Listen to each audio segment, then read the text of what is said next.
3.150. Berapa hari? 60 hari. Kaya mendadak kita nih. Iyalah, kerjanya apa? Ngasih nasi jamaah haji. Cuman ngasih nasi aja. Iya, ngasih nasi 150. Oke. Begitu sampai barulah kami tengok, rupanya satu hari 10 kloter.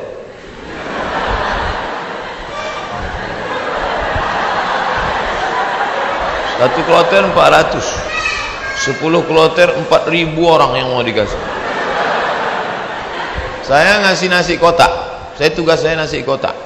Kawan saya yang satu nih, yang sekarang di Jakarta itu bagian ngasih jeruk. Asal yang jamaah haji itu nenek-nenek dikasihnya 1, yang anak gadis dikasihnya 5. Jadi setelah jam istirahat saya bilang, ente zolim, saya bilang. Ini yang kita kasih ini bukan jeruk kita, ini punya umat. Nanti di akhirat kita akan dituntut di padang mahsyar. Kok ente kasih buktu 1 yang itu 5? Nenek itu kita kasih jeruk 1, memang tak tekunyahnya lagi gitu. Ini anak gadis ini kita kasih. Jadi kalau cerita sama Ustadz itu ada saja dalilnya. Jadi saya kalah, dan dia sekarang alhamdulillah setiap saya pergi haji, pergi umroh kemarin di King Abdul Aziz itu saya foto. Habis itu saya kirim ke kawan-kawan dulu. Ingatkah di kau wahai kawan, 20 tahun yang lalu kita di sini. 20 tahun yang lalu kita di sini bekerja. Inilah, setiap melihat kemah-kemah, setiap melihat atap ini terkenang kalian. Aku masih ingat kalian dulu yang membagi jeruk, nenek-nenek 1, anak gadis 5. Dibalasnya kiki. Bagian masalah. Sekarang jamaah-jamaah haji ini sombong. Jamaah haji ini tak semuanya hatinya baik, banyak juga yang sombong. Menengok kita kerja, nampaknya berkeringat, berpeluh, sepele nengok kita. Panggilnya, sini bentar. Ya Pak, sudah lama jadi TKI. TKI bukan hina. TKI itu pahlawan devisa. Saudara-saudaraku yang bekerja menjadi TKI di Hong Kong, di Singapura, kalian pahlawan devisa. Tapi orang menyepelekan kalian. Kalian mencari makan di negeri orang lain, padahal di negeri ini sumber makanan. Kenapa? Makanan itu dicuri orang. Akhirnya kita susah, mahasiswa susah, pekerja susah, istri meninggalkan suami yang dalam keadaan sakit menjaga anak untuk mencari nafkah. Disepelekan. Sudah lama jadi TKI. Kami ini mahasiswa Pak. Di mana kalian belajar? Di Kairo. Asal dari mana? Riau. Memangnya tak ada universitas di Riau? Ada Pak, cuman 1 semester 5 juta. Sidang tertutup 10, sidang terbuka 15, buka tutup 25. Tak ada duit. Maka kami belajar jauh-jauh. Selesai S1, pulang saya ke rumah. Haji Abdul Somad LC titelnya, lagi cemas. Ke bawah tak berakar, ke atas tak berpucuk. Tak tahu apa mau dibuat. Pulang ke rumah menengok kebun sawit ada di rumah. Banyak Pak Ustaz? Tak banyak, cukuplah untuk 7 keturunan. Kalau tak dijual-jual. Lalu kemudian saya pun pergi ke kebun 2-3 hari, seminggu 2 minggu. Kata mak saya, Mat, kau pergilah dari kampung nih. Kenapa? Pokak telingaku dah.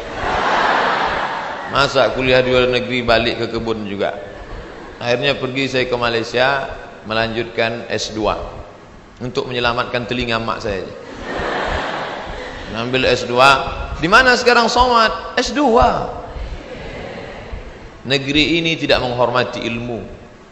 Sampai di Malaysia jumpa sama kawan-kawan dulu yang sama sekolah. Engkau di mana sekarang nih? Aku ambil master lah. Subsidi rumah, subsidi beasiswa, subsidi, semua dapat subsidi. Kita di mana? Di parkir motor di tempat yang jauh. Begitulah keadaan. Padahal sama-sama orang Melayu, bahasa kita sama, bentuk kita sama, hidung sama-sama jongkok. Tapi nasib dia tegak, kita sujud terus. Itu yang terjadi. Saya kuliah di UKM, Universiti Kebangsaan Malaysia. Banyak orang nanya saya, kenapa tak ambil UIA? Kenapa tak ambil IIU, International Islamic University? Kenapa tak ambil Malaysia? Kenapa tak ambil UM, University Malaya? Kenapa ambil UKM? Dia tak tahu. Di UKM tu bisa ngutang. Tapi saya tak selesai, karena saya pemburu beasiswa. Tiap hari searching, browsing, mancing, launching. www.google.com beasiswa pakai bahasa Arab, minhah dirasiyah, enter, dapatlah peluang beasiswa. Dan saya selalu masuk di warnet Fakultas Sains di UKM. Saya tak mau di fakultas saya, FPI namanya, Fakulti Pengajian Islam. Saya masuk ke Fakultas Sains karena di situ internetnya gratis. Dan orang Malaysia itu tak tanya-tanya, ditengoknya muka saya pula, muka-muka anak sains kan.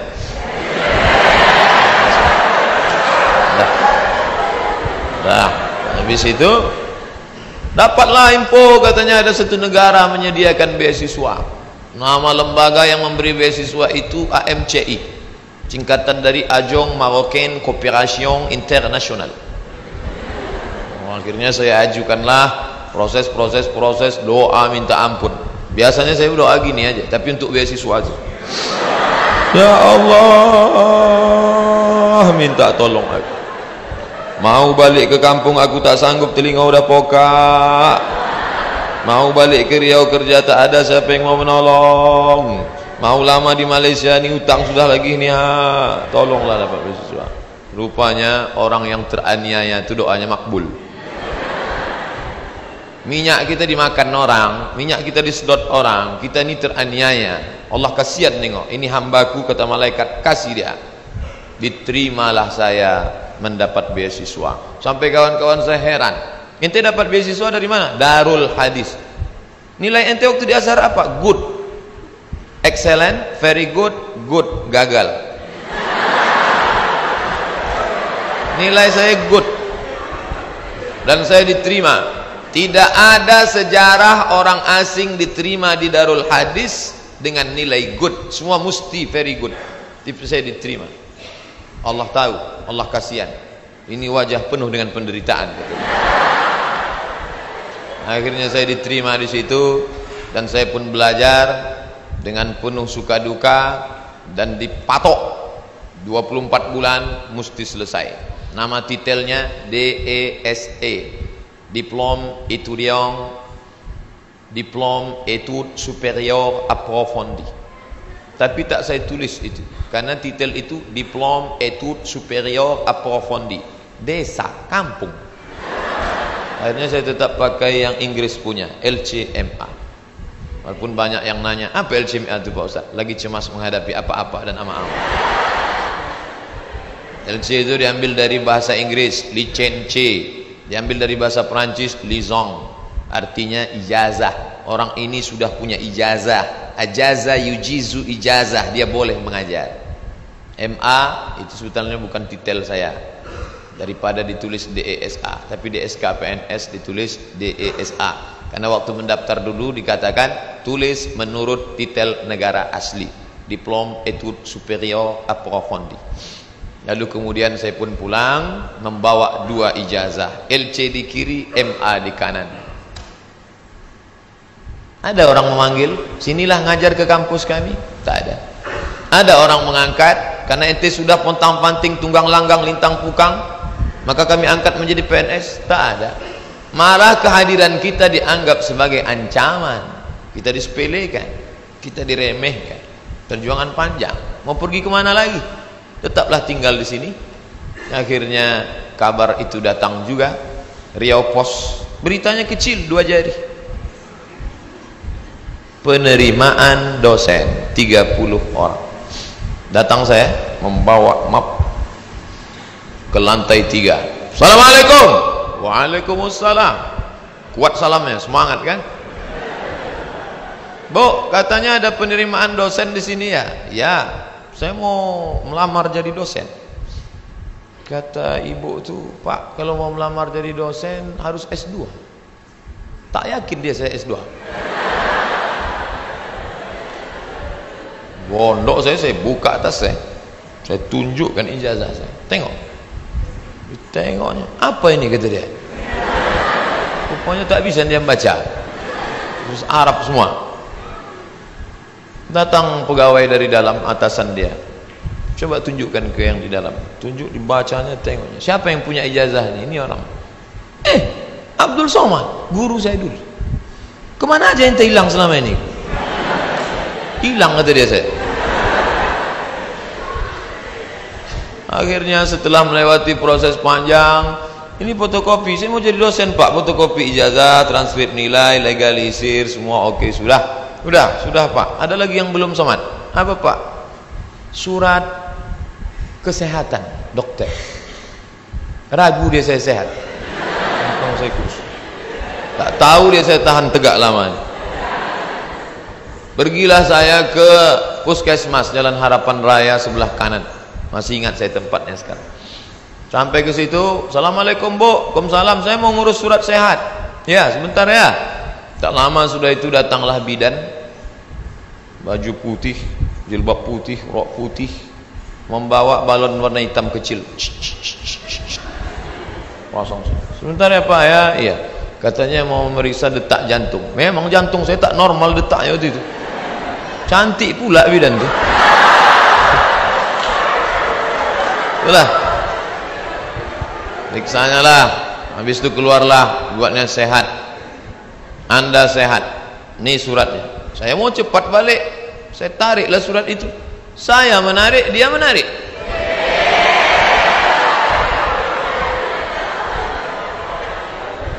Saya tak paham apa maksudnya ini. Wani piro. Kami kuliah 4 tahun di Mesir, semua gratis. Asrama gratis.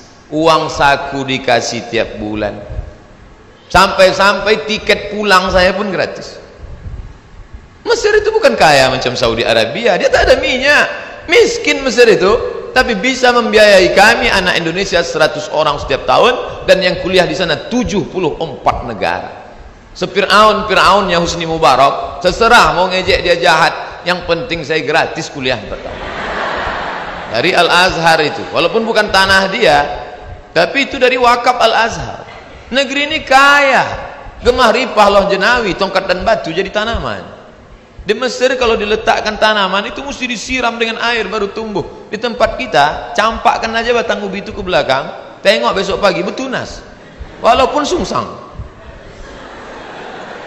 Ini negeri luar biasa.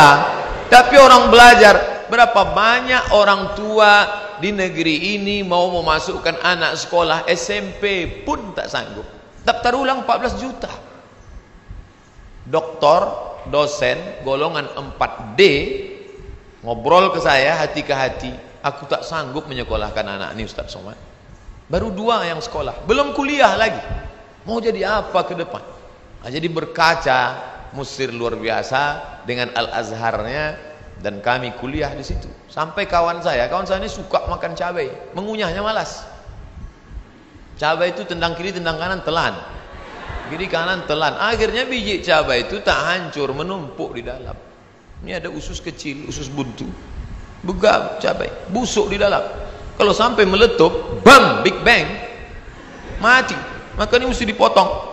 Akhirnya dibelah sedikit, dipotonglah ujung usus buntu tadi.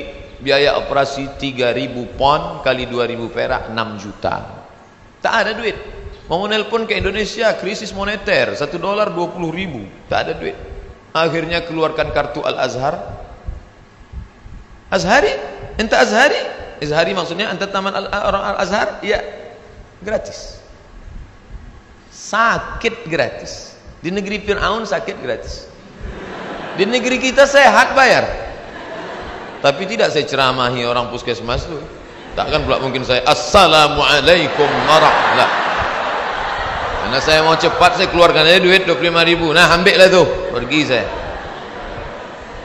Pergi saya urus, dah selesai. Pak, ini surat sehat.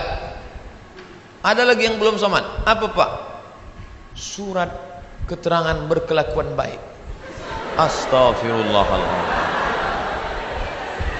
Orang sesoleh ini diragukan juga pak. Gimana? Saya bolak-balik lah sudah masuk berbagai negara. Tak berapa negara sudah saya lewati. Tidak ada pemeriksaan yang saking ketatnya. Ketat luar biasa. Cobalah tengok kita mau masuk pesawat, berapa kali mesti buka dompet untuk tengok KTP. Emangnya kita ini teroris? Di Malaysia agak begitu betul. Enggak gitu-gitu amat sih, kata orang yang lama di Jakarta. Tapi apa boleh buat? Dia khawatir. Saya urus surat bahwa saya bukan teroris. Saya bukan teroris. Saya seorang pelajar muslim yang mendapatkan beasiswa. Dan saya pulang membawa ijazah. Saya mau mengabdikan ilmu saya. Tidak ada urusan lain. Saya tak ingin merobok-obok negara ini. Saya tidak ada hubungan dengan jaringan internasional. Saya cuma mau mengajarkan ilmu, memperbaiki. Alhamdulillah diterima. Ikutlah tes dosen dengan berbagai macam lika-liku. Pokoknya hidup ini penuh dengan ujian. Jadi kalau adik-adik, ujian apa? Ujian MIT Pak Ustaz. Habis MIT apa? Ujian UAS Pak Ustaz. Habis ini ujian apa? Ujian ini skripsi Pak Ustaz. Habis ini apa? Promo Pak Ustaz. Kenapa hidup ini penuh dengan ujian? Dunia adalah tempat ujian. Berani menghadapi dunia, berani menghadapi ujian. Takut menghadapi ujian, jangan menghadapi dunia. Takut menghadapi dunia, mati aja. Belum sampai masanya mati gimana Pak Ustaz? Kalau nampak jenazah lewat, ikut. Itu apalagi hidup di dunia. Nah, jadi masalah ujian-ujian kalian ini, ujian kalian belum ada apa-apanya dibandingkan ujian kami dulu yang penuh dengan kesulitan. 4 tahun gak jumpa orang tua, itu luar biasa. Ustadz aja yang bilang luar biasa, orang saya yang merasakannya kok. Saya gak nengok muka emak saya 4 tahun, sampai lupa saya muka emak saya itu macam mana. Saya ingat 4 tahun. Ditengok muka emak orang Arab tak sama. 4 tahun saya tak jumpa. Berangkat 2002, berangkat 1998, 5 September, pulang 2002 bulan November. Tapi saya sudah menyelesaikan kuliah di bulan Juli. 3 tahun 10 bulan selesai S1 saya. Pulang. Makanya sekarang kalau saya nengok mahasiswa, langkah gontai, gaya nyantai. Ente semester berapa? Ente semester berapa? 14 Pak. Ilaha illallah. Bagus nih balik kampung. Tanam sawit, buka kebun, tanam lele dumbo segala macam. Ngapain ngabis-ngabiskan duit orang tua?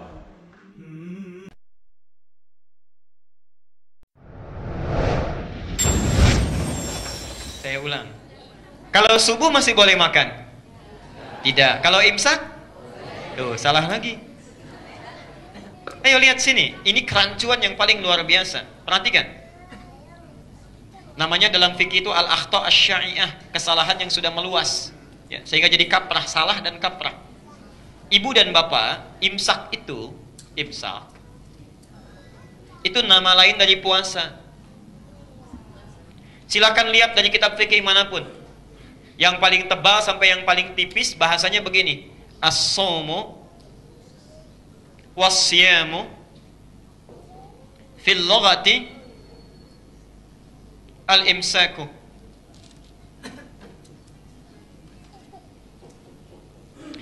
As-shaum itu dan siam itu, saum dan siam artinya sama, puasa ya.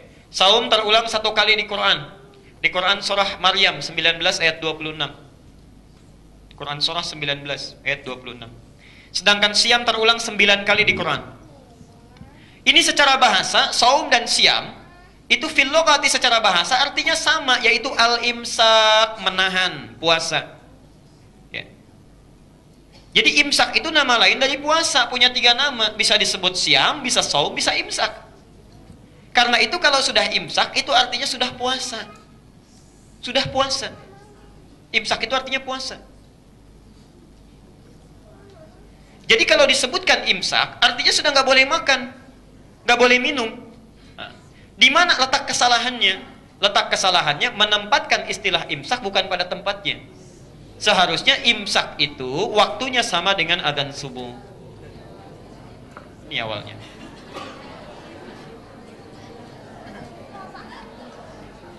Tahan sebentar, ayo jujur. Siapa tadi yang imsak masih makan?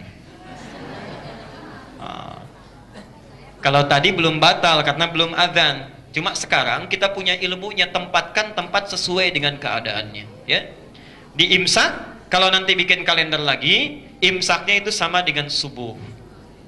Yang sebelum subuh apa namanya? Itu tanbihun dalam bahasa Arab. Tanbih, peringatan. Atau zikrun, boleh tanbihun atau zikrun. Yang lebih tepat tanbih, ya, peringatan. Pengingat. Pengingat. Ada orang makan sedang enak-enaknya, tiba-tiba adzan, Allahu Akbar, ditumpahkan, kaget. Luar biasa. Minum nggak jadi. Supaya tidak kejadian lagi diingatkan sejak zaman Nabi. Karena itu khusus Ramadan itu nanti yang adzan 2 orang. Adzan pertamanya itu Bilal. Ya, Bilal diminta adzan. Kalau Bilal sudah adzan, maka nanti perhatikan, Abdullah bin Mas'ud akan diminta baca 50 ayat Quran. Kalau Abdullah bin Mas'ud sudah baca 50 ayat Quran, Bilal sudah adzan, orang-orang tahu, oh ini waktunya sebentar lagi akan fajar. Tanbihun, tanbihun, tanbihun, peringatan, peringatan, peringatan. Percepat makannya, sebentar lagi fajar tiba. Kalau selesai Abdullah bin Mas'ud baca ayat Quran, lalu kemudian Abdullah bin Abi Umi Maktum adzan. Allahu Akbar, imsakun, imsakun, imsak. Berhenti, berhenti, berhenti, tahan. Sekarang waktunya puasa. Jelas sampai di sini? Saya tidak tahu entah dari mana nyampe ke kita jadi imsak sebelum subuh. Dan yang paling aneh, ya, imsak itu kan sebetulnya jadwal imsakiyah, ya. Imsak tadi apa artinya? Puasa. Jadi jadwal imsakiyah itu jadwal puasa.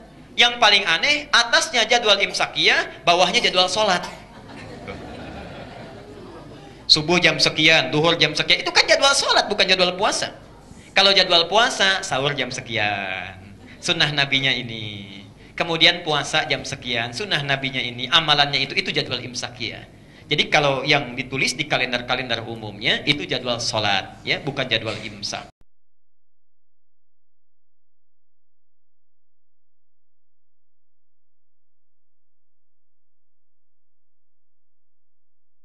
Sejak guru ngaji saya tidak bisa ngajar lagi, saya jadi banyak belajar agama lewat buku dan YouTube. Bagaimana hukumnya Pak Ustadz?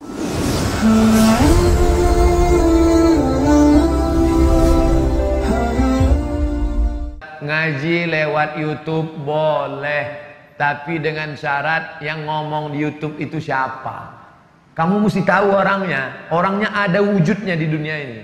Jangan sampai dia tak berwujud. Diberitakan ada seorang, itu nggak betul.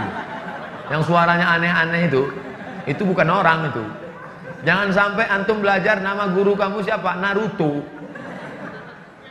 Saya ceramah seminggu di Kuala Lumpur, jamaah titip salam.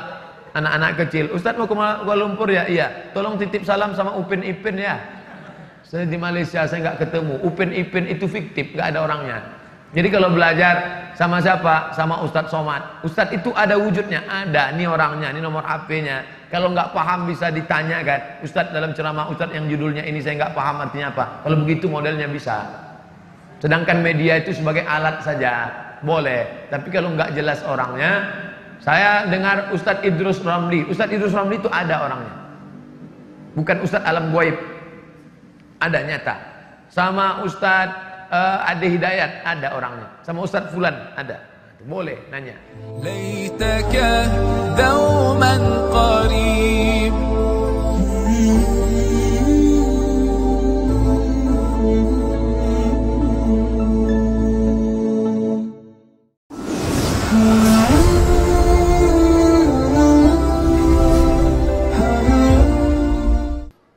Apa hukum belum selesai membayar hutang puasa sementara sudah masuk bulan Ramadan? Karena menyusui. Ini Ramadan. Ramadan yang tinggal kemarin mesti diganti sebelum Ramadan ini datang. Qadha. Kalau belum mengganti sampai Ramadan ini, maka yang tinggal kemarin kena denda membayar 1 hari qadha plus fidyah. Fidyah kasih makan fakir miskin 3 kali makan. Makan pagi, makan siang, makan malam. Apakah dengan berlipatnya 2 tahun, 3 tahun, 4 tahun fidyahnya menjadi 3 tahun? Tidak. Fidyahnya tetap 1 kali. 3 kali tetap fidyahnya 1 kali. 4 tahun akan datang mau diganti, tetap fidyahnya 1 kali.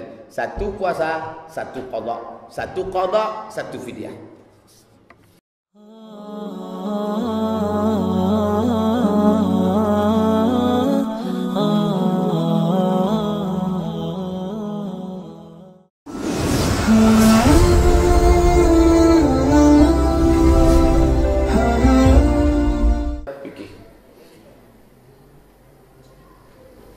Yang saya tanyakan bagaimana sholat kita khusyuk Pak Ustaz. Ada 5 langkah. Bukunya kecil, judulnya Sifat Sholat Khusyuk.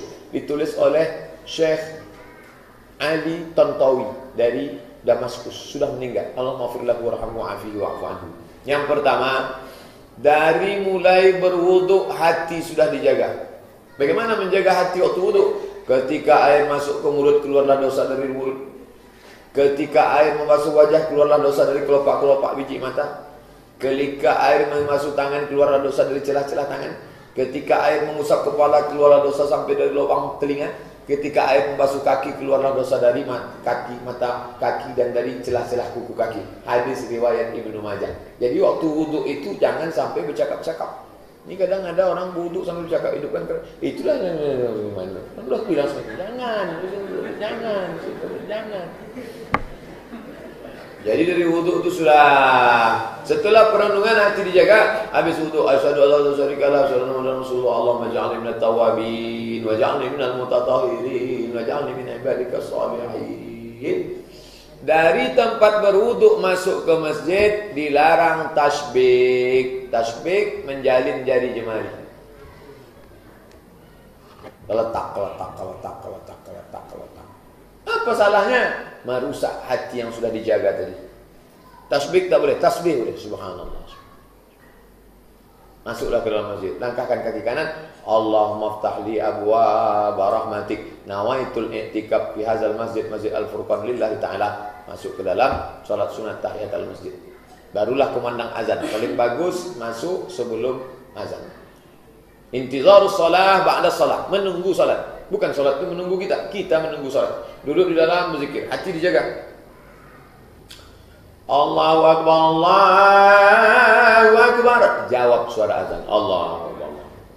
Kecuali pada lafaz hayya 'alas shalah al-falah, la haula wala quwwata illa billah. Tutup dengan doa wasilah. Allahumma rabb hadhihi da'wati tammati wa salatil qa'imah ati sayyidina Muhammadan wasilatul fadilah wasyaraf wa latanati rafi'ah wa ba'athallahu maqam mahmudan alladhi wa'ata innaka la tukhliful mi'ad. Pertama, wudunya khusyuk. Kedua, hindari hal-hal yang merusak. Contohnya, menjalinkan jari jemari, membunyi-bunyikan tangan. Ketiga, menjawab seruan azan ditutup dengan wasilah. Yang keempat, pasang niatnya mesti betul. Qul a'udzu binas, malikin nas, ilahin nas, min syarri waswasil alladzi yuwaswisu fil jinnati wan nas. Pasang niat betul. Salatnya salat apa? Salat Isya berapa rakaat? 4 rakaat mengikut imam karena Allah Taala usolli fardul isya'i 4 raka'atin adaan ma'muman lillahi ta'ala. Allahu Akbar. Mazhab Syafi'i niat di dalam takbir. A di sini, bar di sini. Dari A ke bar itulah niat. Itu mazhab Syafi'i. Makanya mazhab Syafi'i itu panjang takbir. Allahu Akbar, namanya muqaranah niat, sejalan antara niat dengan takbir. Sedangkan Hanafi, Maliki, Syafi'i tak di situ niat.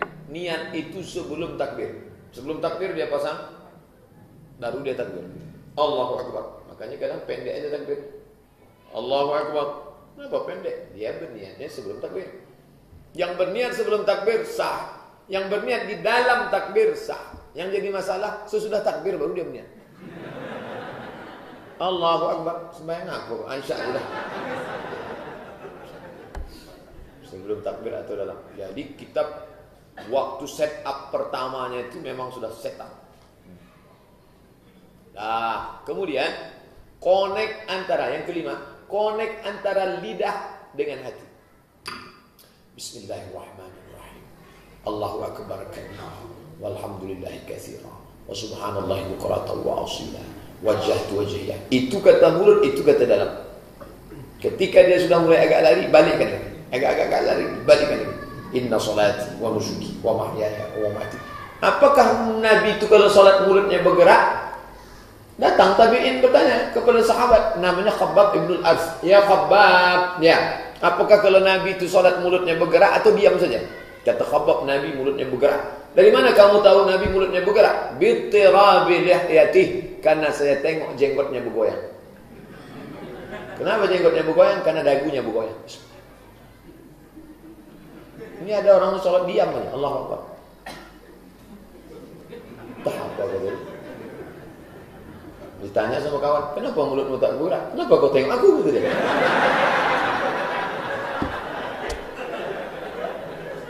Nah, itu yang kelima. Yang keenam, memahami bacaan. Saya tak menyuruh menghafal arti. Tidak, saya tak menyuruh menghafal arti. Inna salati, sesungguhnya salatku, wa nusuki, ibadahku, wa mahyaya, matiku, hidupku, wa mamati. Bukan begitu. Paling tidak memahami secara umum. Inna salati wa nusuki wa mahyaya wa mamati la syarika lahu wa bidzalika umirtu ana. At-tahiyatul mubarakatus salawatut thayyibatu lillah. Assalamu alayka ayyuhan nabiyyu wa rahmatullahi wa barakatuh. Wassalamu alayna wa ala ibadillah.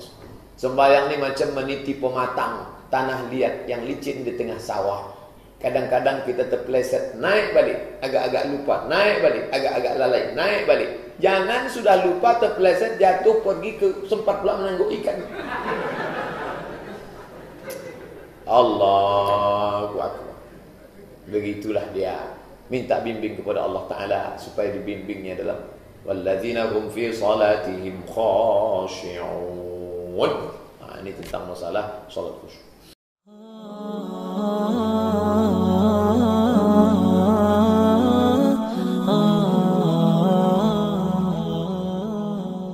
Bagaimana cara melawan hawa nafsu yang selalu berbisik untuk ngajak pacaran?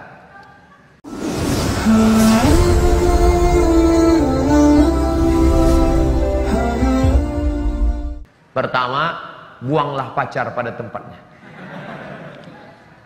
Ganti nomor, buang FB, putuskan.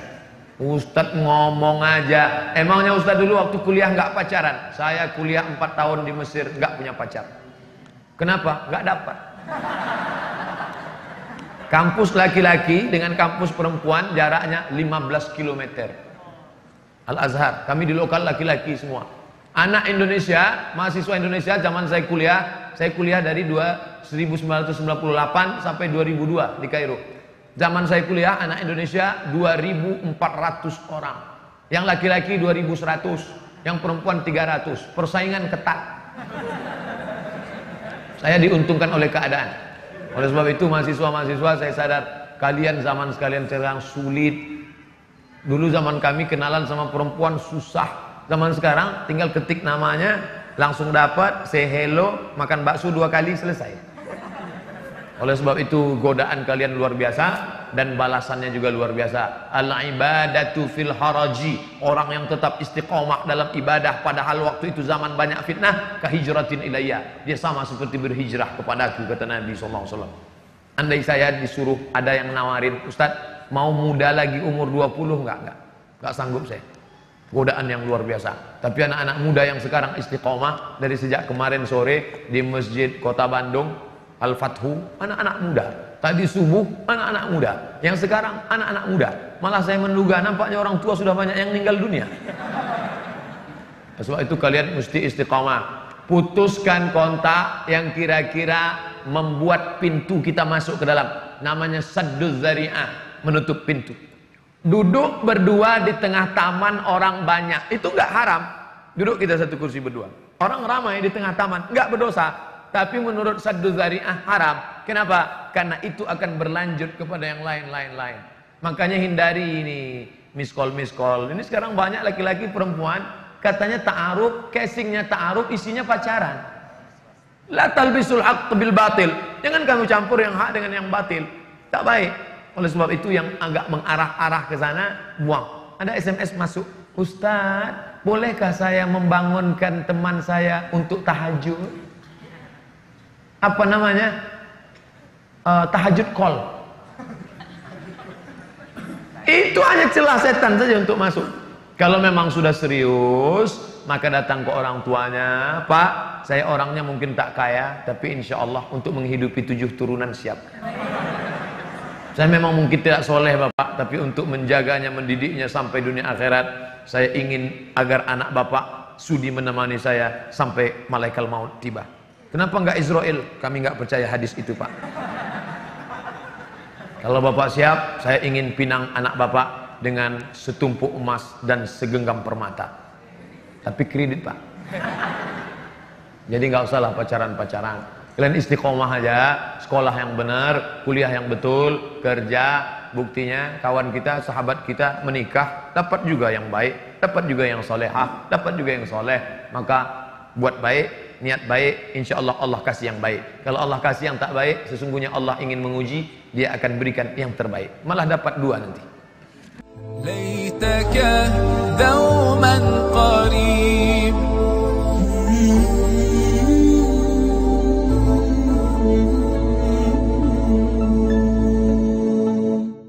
Apa tadi? Bagaimana spirit Ramadan bisa dibawa keluar Ramadan?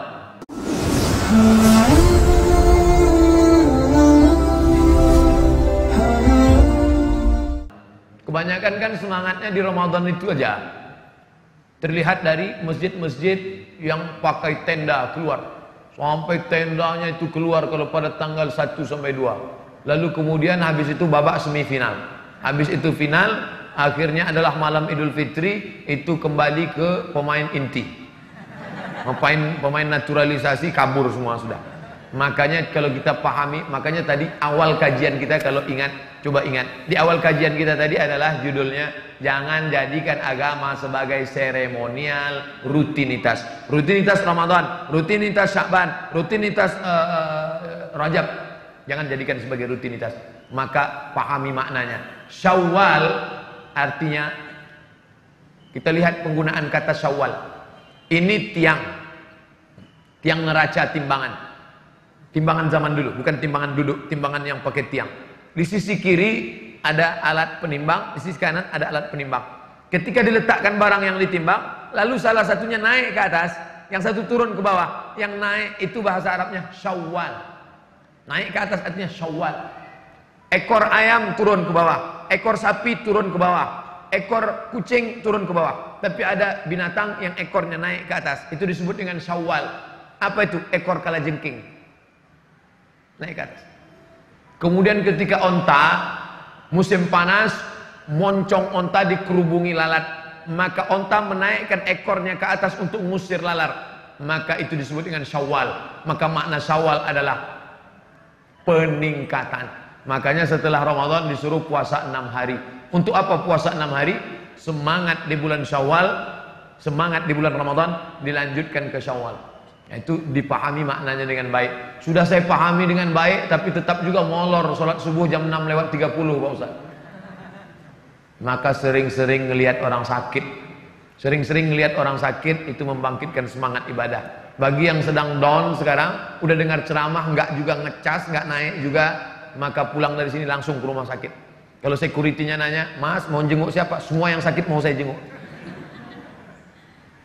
Ikuti orang mati. Man syahidal janazata, siapa yang ikut jenazah hatta tusalla alaiha, sampai solat jenazah, lahu qirat, dapat 1 pahala. Wa man syahidal janazata, siapa yang menyaksikan jenazah hatta tudfana, sampai dikubur di liang lahat, lahu qiratan, dapat 2 qirat. Sahabat bertanya, wa mal qiratan ya Rasulullah, apa itu 2 qirat? Apa kata Rasul? Mithlul jabalainil azimaini, seperti 2 bukit Uhud yang besar. Maka apa manfaatnya melihat jenazah terbujur kaku, yang dulu kaya raya, yang dulu profesor, doktor, penguasa, yang dulu hebat, masyhur, ternyata kalau mati yang dibawa hanya amal juga. Memang yang paling sulit adalah istiqomah. Makanya ketika seorang sahabat bertanya, "Ya Rasulullah, ausini wa aujiz, berikan aku 1 pesan, jangan banyak-banyak, singkat, padat." Apa dia? Qul amantu billah tsumma istaqim. Istiqomahlah. Makanya orang yang istiqomah itu balasannya luar biasa. Ketika sebelum malaikat maut mencabut nyawanya, maka malaikat sudah turun berbisik ke telinganya, alladzina qalu rabbuna Allah, orang yang mengatakan Tuhanku Allah, tsumma istaqamu, kemudian istiqamah, tatanazzalu alaihimul malaikah, turun malaikat berbisik ke telinganya, alla takhafu, jangan kau takut, wala tahzanu, jangan kau sedih, wa abshiru bil jannati allati kuntum tu'adun, berbahagialah engkau mendapatkan surga yang dijanjikan oleh Tuhanmu, dan yang dapat itu hanya istiqamah. Maka terus berjamaah, alaikum bil jamaah. Ada pengajian, datang. Ada kajian-kajian dekat rumah, di masjid, hadir. Itu salah satu cara untuk istiqamah. Lihat orang sakit, jenguk orang mati, terus berjamaah. Harus ada memaksakan diri. Kalau kena tidak ada, kamu kenapa enggak kajian? Saya ngalir aja lah seperti air. Ngalir apa? Iya, kalau air comberan ngalir aja lah, terserah yang di atas aja lah. Apa di atas? Cicak. Harus ada bergerak, ngerti, paham. Allah.